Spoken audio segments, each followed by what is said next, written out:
Alright, everybody, let's talk about one of the best Stephen King movies out there, and that is Misery, with Kathy Bates and James Caan.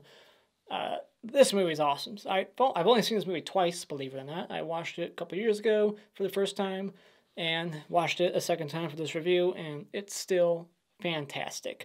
So this movie, of course, tells a story about a writer who crashes his car. This former nurse saves his life, and he quickly finds out that this woman who is his #1 fan is psycho and is keeping him at her house in the middle of nowhere against his will. And he has to fight to try to escape and survive. And yeah, so it's just awesome, like isolated one setting, like kind of claustrophobic, tension-filled movie that is just awesome with standout performances. So let's get into it. I'll get my little dislikes out of the way right now. The only thing I didn't really care for is the whole sheriff subplot. Like, to me, it just really goes nowhere and doesn't really serve much of a purpose. I think it's just like in here to give the audience hope, like, oh, there's somebody who's like hot on the trail, like gonna find out who's behind his disappearance and is gonna save the day. And then it's like, nope at the end, and it's just to kind of give like some hope to the audience and some like comic relief also, because some of the banter between him and his wife is kind of comedic. But yeah, I don't know, I just didn't really care for it. It just seemed like almost like it was filler to the movie because it went nowhere by the end of it. But the rest is positives. The acting in this movie is phenomenal. James Caan does a great job, but the standout here is Kathy Bates, who I think won an Oscar for this role and is Stephen King's favorite character, supposedly, that he ever wrote, Annie Wilkes. And just a kind of sympathetic at first character, just a great character with a lot of depth, these characters, and just very well written and very awesomely portrayed by Kathy Bates and James Caan. Just a two-man show, one setting, small, isolated setting in this cabin in the woods, basically a house in the woods. And there's like no escape, just a terrifying situation to put yourself in. Your legs are broken, and the only person who can help you is this crazy bitch. It's also got lots of incredible suspense, really keeps you on your toes, keeps you watching.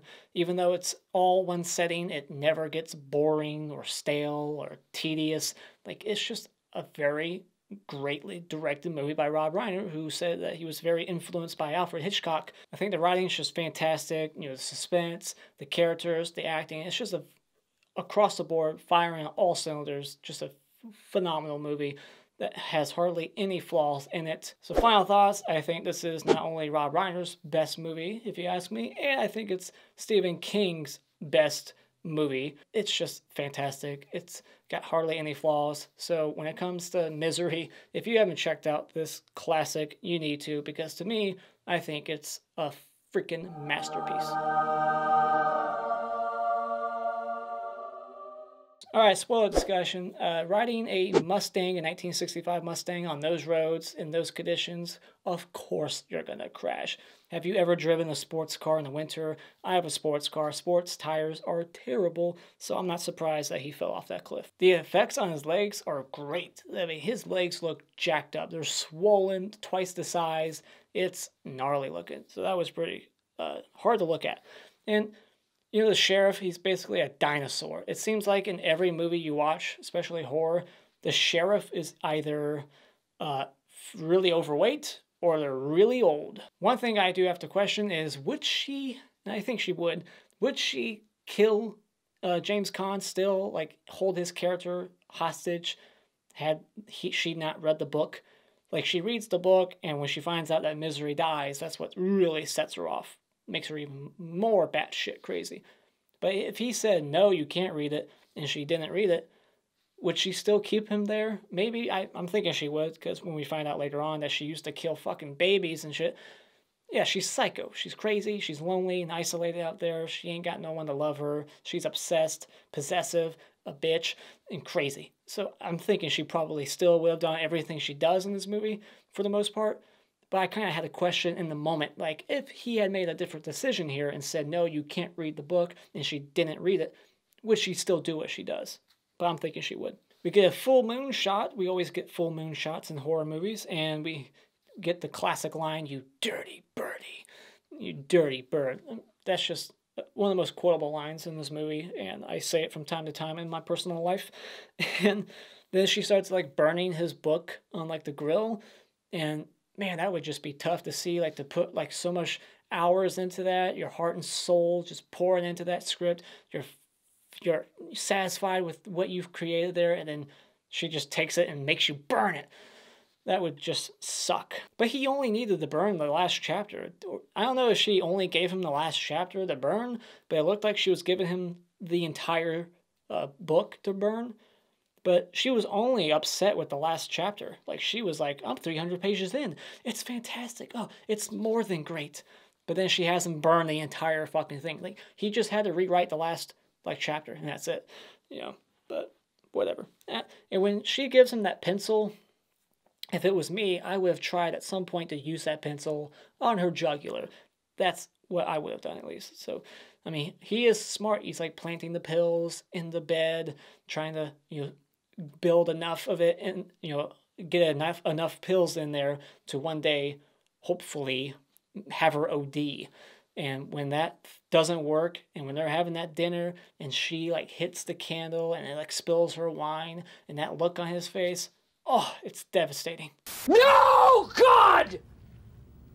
No, God, please, no! No! I like the moment when he's on the typewriter, when he first gets it, he's like, fuck, fuck, fuck, fuck, fuck, fuck.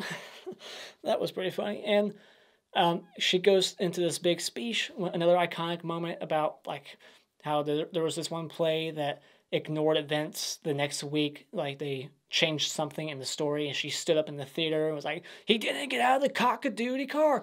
That's kind of how I feel when I watch Halloween Resurrection. I'm like, no, that did not happen. Michael Myers got his head fucking chopped off. He didn't get out of his cock-a-doodle mechanic's outfit and put on some fucking paramedic. That didn't happen.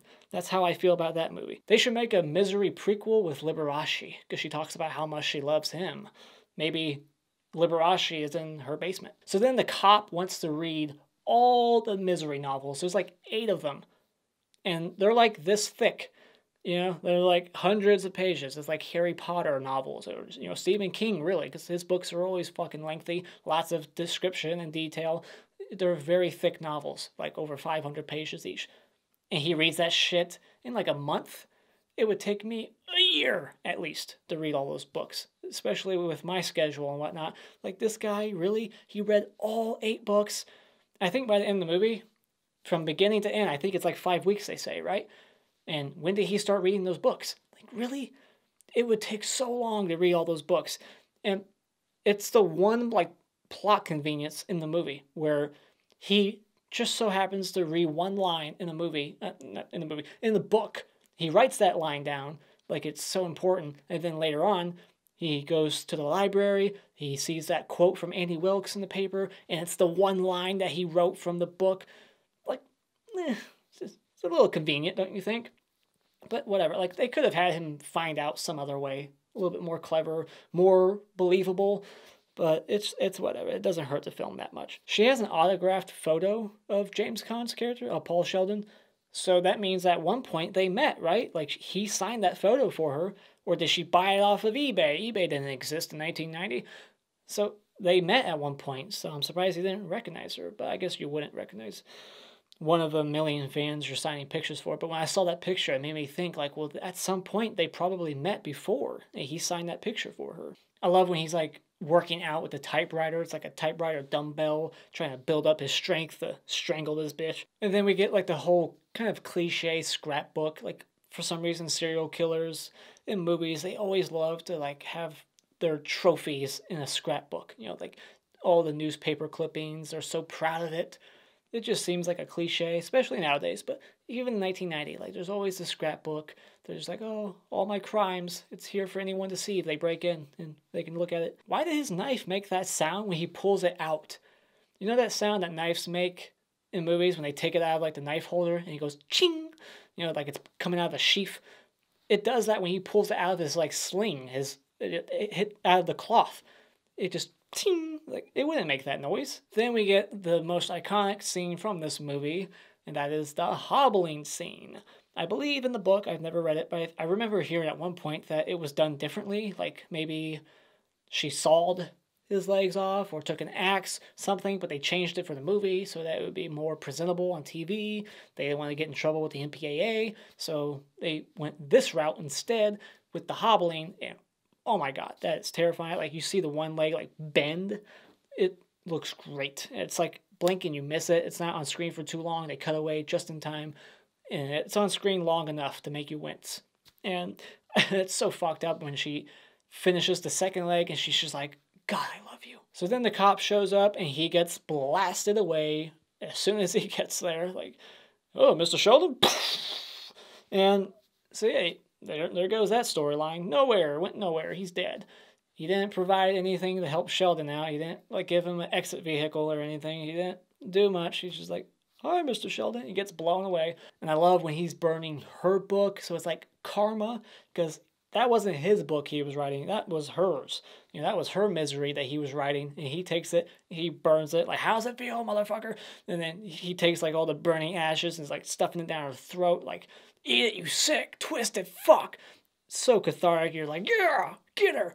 And then like when she falls on that typewriter, it's a dummy. It looks so bad.